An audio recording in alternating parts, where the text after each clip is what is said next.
What is going on, everyone? It's Nick from Breaking the Clutch. Hope you guys are having a fantastic day. And yes, we finally have some Isabel gameplay, build order, and some strategies to talk about. So let's jump right into it. We need to get Tech 3 as quickly as possible.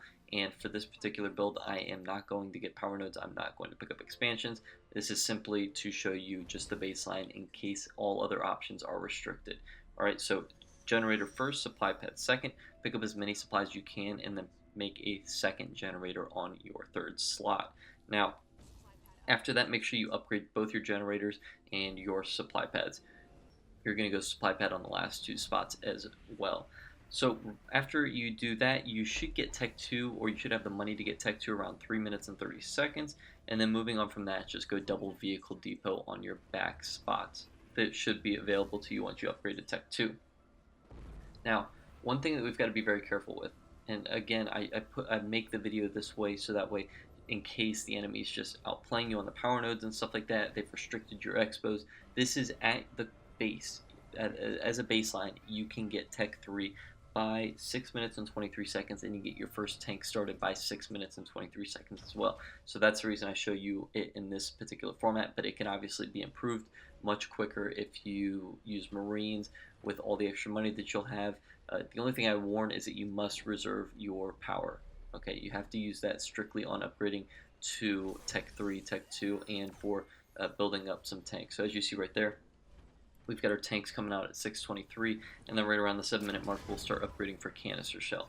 Now, in the next set of clips I've got for you, it's pretty much me demonstrating some in-game strategies and some conflicts that we have with Isabel. All right, to begin, I think we need to put Isabel in perspective because Isabel's not a great leader at the moment, at least not the way I see Isabel. We need to make sure that Isabel's used in threes. I don't think Isabel's viable in ones because of how late her play is, and I don't think she's good enough to go Marines or anything like that because Cutter's a better player to do that. Forge is a better player to do that. Consano's a better player to do that. So I wouldn't recommend, if you're trying to rush, you're not using Isabel. You're strictly using Isabel for the late game, in my opinion. Alright, so with that said, we're going to go for tanks on the late game. That's what all her abilities are built around, so we need to make sure we utilize that to the best of our ability, right? And moving forward, I think that I don't know where tanks fit in the meta. I don't at this point. I don't think they do. If I'm just being honest, they are fairly weak units. Even though it says heavy armor, I mean they get rinsed pretty quickly. Also, I think there is an issue with canister shell. It's not a very damaging upgrade, at least from what I can tell. And some of the times it doesn't even seem like canister shell comes out. I don't know if you have to individually click on canister or each tank to, shoot out canister shell, but it's just an issue I'm having. Sometimes when you're attacking a base, you just want to hit all units and the Y button, and it doesn't seem like that's possible with the tanks at the moment, or at least when I was using them. Another thing that we need to touch on with Isabel, some of her strengths, right? I don't recommend Ghost in the Machine at all. I would not recommend that in any capacity. It lasts for 13 seconds. It doesn't do anything. All right. What we need to focus on, if you're Isabel, is utilizing Hollow Decoy. That's a fantastic move ability. And then also we need to focus on Combat Salvage. That is absolutely fantastic. So what Combat Salvage does is you pay, I think, 1,000 and 500. So you pay 1,000 resources and then 500 power, and you can click on it at any time. So simply click on it, and then as soon as your leaders start dying, so I'll show you right here, I've done it, boom, don't need to worry about it anymore.